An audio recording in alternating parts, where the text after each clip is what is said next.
আজকে বানিয়ে নিলাম ডিমের কারি। হ্যালো ফ্রেন্ড, সবাই কেমন আছো? আশা করি সবাই ভালো আছো। আমি রিঙ্কি, সবাইকে রাধে রাধে জানাই। তো পুরো ভিডিওটা দেখতে থাকো। আজকে আমি ডিমের কারিটা কীভাবে বানালাম কেউ কিন্তু স্কিপ করবে না। তো দেখো, প্রথমে কিন্তু 6টি ডিম নিয়ে নিয়েছিলাম। কুকারে 2টো সিটি মেরে নিয়েছি। সিটি 2টো মারলেই কিন্তু ডিমটা খুব সুন্দর সেদ্ধ হয়ে যায়। তারপর দেখো, ডিমটা একটু ঠান্ডা করে নিয়ে ভালো করে খোলাগুলো ছাড়িয়ে ধুয়ে নিয়েছি। আর একটু একটু করে চাকু দিয়ে কেটে নিচ্ছি। দেখো, চাকু দিয়ে কেটে নিচ্ছি, তার কারণ হচ্ছে ডিমটা ভাজার সময় অনেক সময় ফাটে। তো এইভাবে কেটে নিলে ডিমটা ফাটে না, আর মশলাও কিন্তু খুব সুন্দর হয়, মানে ডিমের মধ্যে ঢোকে। তো দেখো, এবার দিয়ে দিচ্ছি লবণ আর হলুদ। লবণ হলুদ দেওয়ার পর ডিমগুলো কিন্তু ভালো করে মাখিয়ে নেব।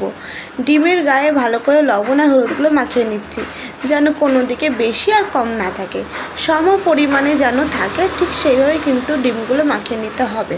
তো দেখো, এখানে কিন্তু সব ডিমগুলো মাখানো হয়ে গেছে। তো ডিমগুলো এবার আমি ভেজে নেব। তো কড়াইয়ে প্রথমে সর্ষের তেল দিয়ে ভালো করে গরম করে নিয়েছি। গরম হয়ে গেলে একে একে ডিমগুলো দিয়ে দিলাম। তো এবার ডিমগুলো ভালো করে ভেজে নেব। লো টু মিডিয়ামে রেখে আমি ডিমগুলো ভেজে নিচ্ছি।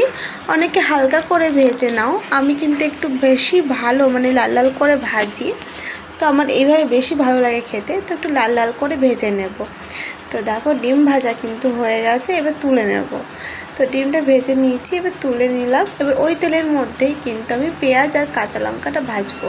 তো দেখো, এখানে 3টে কাঁচা লঙ্কা আর পেঁয়াজগুলো লম্বা লম্বা করে কেটে নিয়েছি। এবার তেলের মধ্যে ফোড়নের জন্য দিয়ে দিলাম গোটা শুকনো লঙ্কা, তেজপাতা। গোটা শুকনো লঙ্কা তেজপাতাটা একটু ভালো করে ভাজা হয়ে গেলে কেটে রাখা পেঁয়াজ আর কাঁচা লঙ্কাটা দিয়ে দিলাম।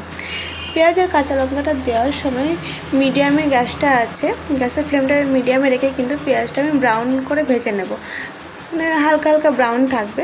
তো দেখো, এবার দিয়ে দিচ্ছি স্বাদ মতো লবণ। এখানে আমি লবণটা অ্যাড করে দিলাম, আর পরে লবণ দেব না। তো একবারে এখানেই লবণ দিয়ে দিয়েছি। লবণ দিলে কিন্তু ভালো ভাজা হয়, তাড়াতাড়ি ভাজা হয়ে যায়, সেদ্ধটাও খুব সুন্দর হয়। তো দেখো, কমে এসেছে। কতটা পেঁয়াজ দিলাম আর দেখো কতটুকু হয়ে গেছে। এবার কেটে রাখা টমেটোগুলো দিয়ে দেবো। টমেটো আর পেঁয়াজটা আবারও একসাথে আমি ভাজবো ভালো করে। তো এবার গ্যাসের ফ্লেমটা কিন্তু লো করে দেবো, নইলে কিন্তু পুড়ে যাবে পেঁয়াজটা। তো গ্যাসের ফ্লেমটা লো করা থাক, আর টমেটো পেঁয়াজটাও ভাজা হোক, ততক্ষণ আমি মশলা বানিয়ে নিই। তো মশলা বানানোর জন্য নিয়েছি জিরে, আদা, পেঁয়াজ বা রসুন, এই রোজকারই এই মশলা। তো দেখো, মশলাটা করা হয়ে গেছে, একটা বাটির মধ্যে নিয়ে নিয়েছি। বাটির মধ্যে নিয়ে দিয়ে দিলাম হলুদ গুঁড়ো।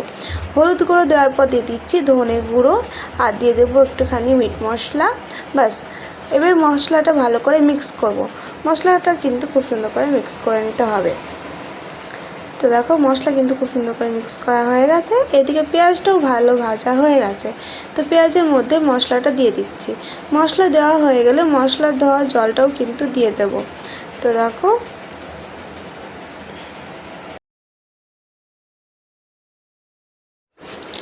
মশলা ধোয়া জলটা দিয়ে কিন্তু ভালো করে মশলাটা কষিয়ে নেওয়া হয়েছে। তারপর আবারও কিছুটা জল দিয়ে আবারও মশলাটাকে কিন্তু কষিয়ে নেব। বারে বারে এইভাবে একটু কষিয়ে নিলে কিন্তু কাঁচা কাঁচা ঘ্রাণটা আসে না। মশলার কাছেই মেন একদম। মশলা কষানো ভালো না হলে কিন্তু রান্নাটাও ভালো হবে না। তো ভালো করে মশলাটা, গ্যাসের ফ্লেমটা লো রেখে আমি কষিয়ে নিয়েছি। তো এখানে তেল ছেড়ে দিয়েছে মশলা থেকে, মানে মশলা কষানো হয়ে গেছে। তো এবার কিন্তু আমি এর মধ্যে পরিমাণ মতো জল দিয়ে দেবো। আর বেশিক্ষণ কষালে কিন্তু মশলাটা পুড়ে যাবে, তো আর বেশিক্ষণ কষাবো না, জল দিয়ে দিচ্ছি। দেখো, পরিমাণ মতো জল দিয়ে দিলাম। এবার গ্যাসের ফ্লেমটা কিন্তু হাই রাখবো। হাই রেখেই আমি এই জলটা ফুটিয়ে নেব। ফুটে গেলেই কিন্তু কমিয়ে দেবো। দেখো, ফুটে গেছে, এবার কিন্তু কমিয়ে দিচ্ছি। কমিয়ে দেওয়ার পর দিয়ে দিলাম ভেজে রাখা ডিমগুলো। ভেজে রাখা ডিমগুলো দিয়ে ভালো করে নাড়াচাড়া করে নিতে হবে। গ্যাসের ফ্লেম কিন্তু এখন লো করে রাখা আছে, হাই নেই। আর ডিমের কারি করব, আগেই তো বললাম। তো বেশি ঝোল হবে না, বেশি ঝোল হলে কিন্তু ভালো লাগবে না।